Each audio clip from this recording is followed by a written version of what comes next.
السلام علیکم ورحمۃ اللہ وبرکاتہ۔ ان الحمد للہ والصلاة والسلام علی رسول اللہ، اما بعد۔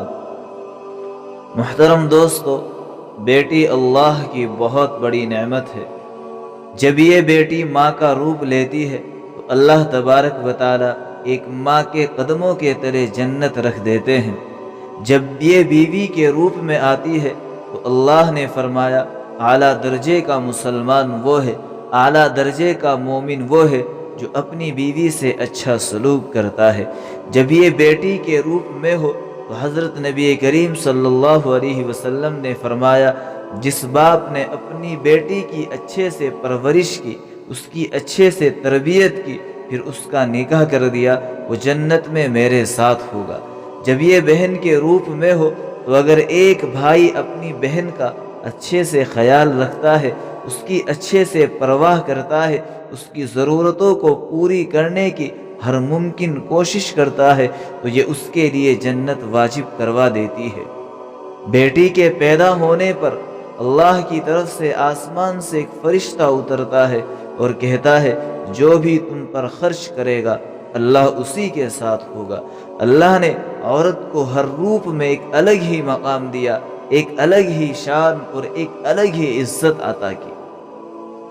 اسی حوالے سے آج ایک واقعہ آپ حضرات کے سامنے رکھوں گا۔ ایک مرتبہ ایک علاقے میں ایک بابا جی کا انتقال ہو گیا۔ جنازہ تیار ہوا۔ جب اٹھا کر قبرستان لے جانے لگے تو ایک آدمی ہانپتے ہوئے تیزی کے ساتھ آگے بڑھا اور چارپائی کا پاؤں پکڑ کر بولا، مرنے والے پر میرے 10 لاکھ روپے ہیں، پہلے مجھے پیسے دو، پھر اس آدمی کو دفن کرنے دوں گا۔ اب تمام لوگ کھڑے ہو کر تماشا دیکھنے لگے۔ بیٹوں نے کہا، مرنے والے نے ہمیں تو کوئی ایسی بات نہیں بتائی تھی کہ وہ مقروض ہے، اس لیے ہم آپ کو پیسے نہیں دے سکتے۔ مرنے والے کے بھائیوں نے کہا، جب بیٹے ذمہ داری اٹھانے کے لیے تیار نہیں، جب بیٹے اس بات کی ذمہ داری لینے کے لیے تیار نہیں، تو پھر ہم پیسے کیسے دے سکتے ہیں؟ اب سارے لوگ وہاں کھڑے ہوئے ہیں، ایک عجیب سا ماحول ہے، تماشا بن چکا ہے، میت سامنے رکھی ہوئی ہے، لوگ پریشان ہیں، لیکن وہ آدمی اس کونے کو چھوڑنے کے لیے تیار ہی نہیں۔ وہ اپنی ضد پر اڑا ہوا ہے، وہ بار بار یہی کہہ رہا ہے کہ میں اس وقت تک اس جنازے کو قبرستان تک لے جانے نہیں دوں گا جب تک تم میری یہ رقم واپس نہیں کرو گے۔ کافی تماشا ہو جانے کے بعد، اچھا خاصا وقت گزر جانے کے بعد یہ بات گھر کی عورتوں تک جا پہنچی۔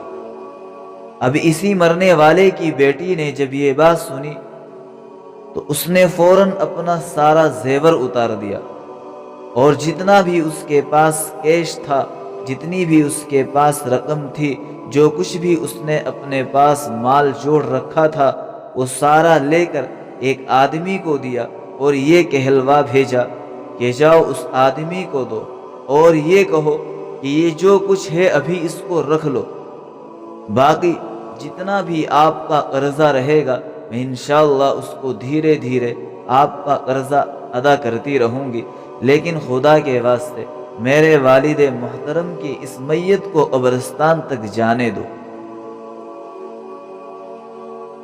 اب وہ شخص کھڑا ہوا اور سارے مجمع کو مخاطب کر کے بولا کہ اصل بات یہ ہے، میرے پاس مرنے والے کے 10 لاکھ روپے ہیں، نہ کہ میرے 10 لاکھ روپے مرنے والے کے پاس ہیں۔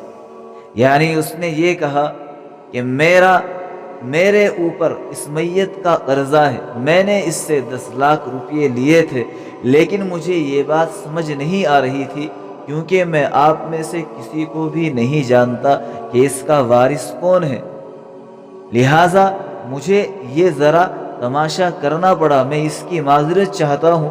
اب میرے سامنے اس کا وارث آ گیا، اس کی وارث اس کی بیٹی ہے، لہٰذا میں یہ 10 لاکھ روپے کی جو رقم میرے پاس ہے میں اس میت کی اس بیٹی کو دیتا ہوں، اور یہ جو کچھ تماشا ہوا ہے اس کے لیے معذرت چاہتا ہوں۔ وہاں جتنے بھی لوگ کھڑے ہوئے تھے وہ سب کے سب حیران ہو کر اس کی طرف دیکھنے لگے، اور وہ جو بیٹے تھے اور بھائی تھے وہ بہت زیادہ پریشان ہو گئے کہ اتنی موٹی رقم، اتنی بڑی رقم وہ بہن کو ملنے والی ہے، کاش ہم پہلے ہی اس طرح کے جذبات کا اظہار کر دیتے، لیکن اب کیا ہو سکتا تھا۔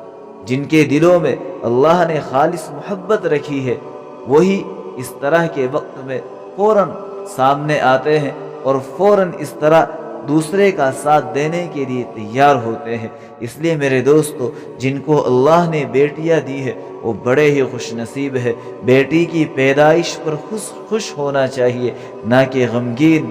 بیٹیوں کی شریعت میں بہت زیادہ فضیلت بیان کی گئی ہے، اس لیے اپنی بہنوں سے، اپنی ماں سے خوب محبت رکھنی چاہیے، ان کا ہر قدم پر پورا خیال رکھنا چاہیے، ان کی ہر چھوٹی سے چھوٹی ضرورت کو پورا کرنا چاہیے، اور اس ضروریات کو پورے کرنے میں اپنی سعادت یعنی اپنی خوش نصیبی سمجھنی چاہیے۔ بڑے خوش نصیب ہیں وہ لوگ، بڑے خوش قسمت والے ہیں وہ لوگ جن کو اللہ نے بیٹیاں دی ہے۔ اس لیے میرے دوستو، چاہے وہ بہن کے روپ میں ہو یا بیٹی کے روپ میں ہو یا ماں کے روپ میں ہو یا بیوی کے روپ میں ہو، ایک عورت کو ہر جگہ ہر موقع پر پوری عزت دینی چاہیے، پورا خیال رکھنا چاہیے، اور اس سے ہر طریقے سے مخلص بن کر محبت رکھنی چاہیے، خاص طور سے اپنی بہنوں سے اور اپنی بیٹیوں سے، اپنی ماں سے اور اپنی بیوی سے، اور اس محبت پر انشاءاللہ اللہ کی طرف سے بہت بڑا اجر ملنے والا ہے۔ دعا کرے اللہ پاک ہمیں اپنی بہنوں کا ہر طریقے سے، اپنی ماں کا ہر طریقے سے خیال رکھنے کی توفیق عطا فرمائے۔ Subscribe Maulana Farman Naseem to get more videos.